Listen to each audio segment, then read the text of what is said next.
Esse aqui é o canal de corte do Acionista Podcast, onde eu entrevisto investidores e gestores de empresas. Se você é um investidor, se inscreva aqui no canal. Bom vídeo. Desculpa, professor, a internet caiu aqui, não sei o que aconteceu. Não, beleza. Estava Voltamos. na parte da Torre de Babel, que a ONU é a Torre de Babel. Isso, é. A ONU é uma torre de Babel, onde cada um fala uma língua. E aí, assim, cada um tem um valor, uma história, uma cultura. Privilegia e prioriza uma coisa e vê o mundo de um jeito. Você imagina que nós, no Brasil, que o quê? É um país grande e tal, 215 milhões, continental, imenso. A gente não consegue achar consenso em quase nada. A política mostra isso claramente, né? Se for ver os Isso, comentários, ainda mais do que a gente está Depois vivendo agora. No máximo, nós estamos no ápice dessa incapacidade. O Brasil nunca teve isso, porque a gente tem uma identidade nacional muito rudimentar e tal. Mas, assim, a moral da história é, imagina você alcançar isso numa escala mundial. Então, sim. qualquer regra que você estabelecer, olha, as mulheres podem se vestir do jeito que elas quiserem. Opa! Uma galera vai falar, não, quem disse isso? São os valores de vocês, amigões. Aí você fala, bom, tá bom. Aí ela não se veste do jeito que ela quer. Então tá, então ela não tem liberdade. Ah, liberdade para você é uma coisa que não é para mim. Aí começou. Então, a gente não consegue estabelecer essa estrutura de regra, de convivência na escala mundial. Porque está cada um num estágio de desenvolvimento, de cultura, de valor. Cada um acha uma coisa. E nós não vamos ter... Tipo, o básico. Se a gente não consegue fazer umas leis básicas, tipo, não matar, não roubar. O básico de zero. Não consegue, porque, tipo assim, se o cara me roubar, eu posso cortar a mão dele?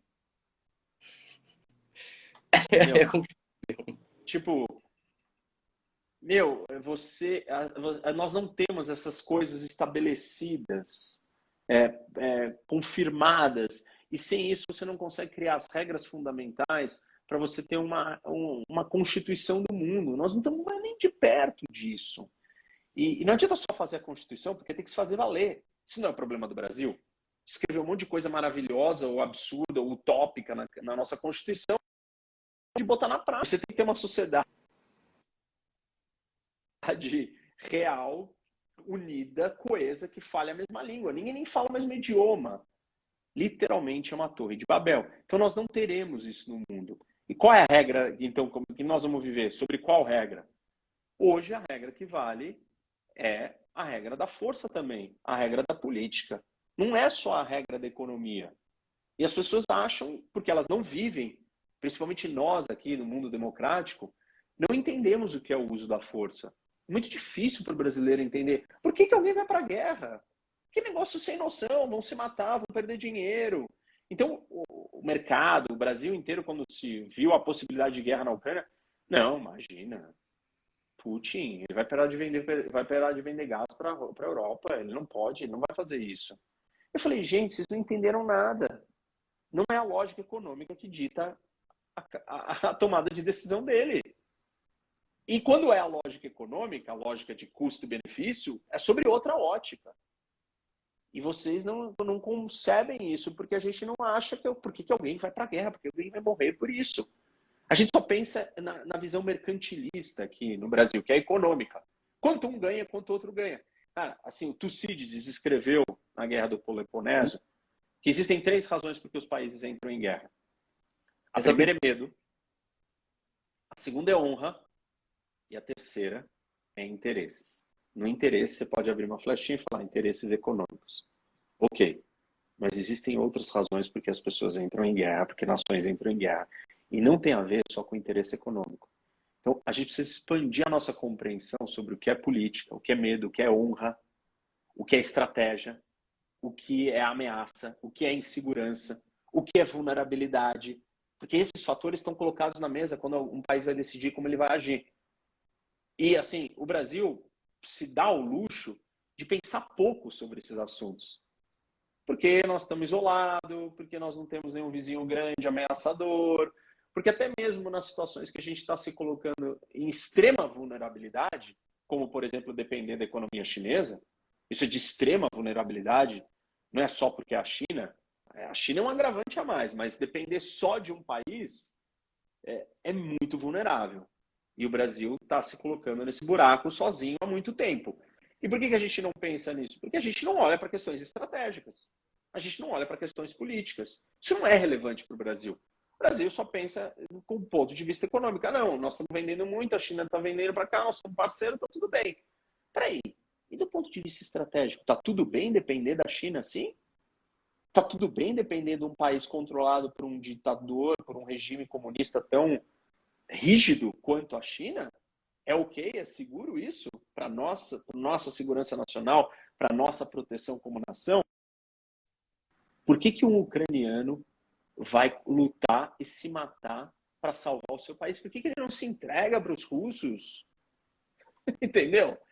Isso é muito, assim, chocante, é muito preocupante.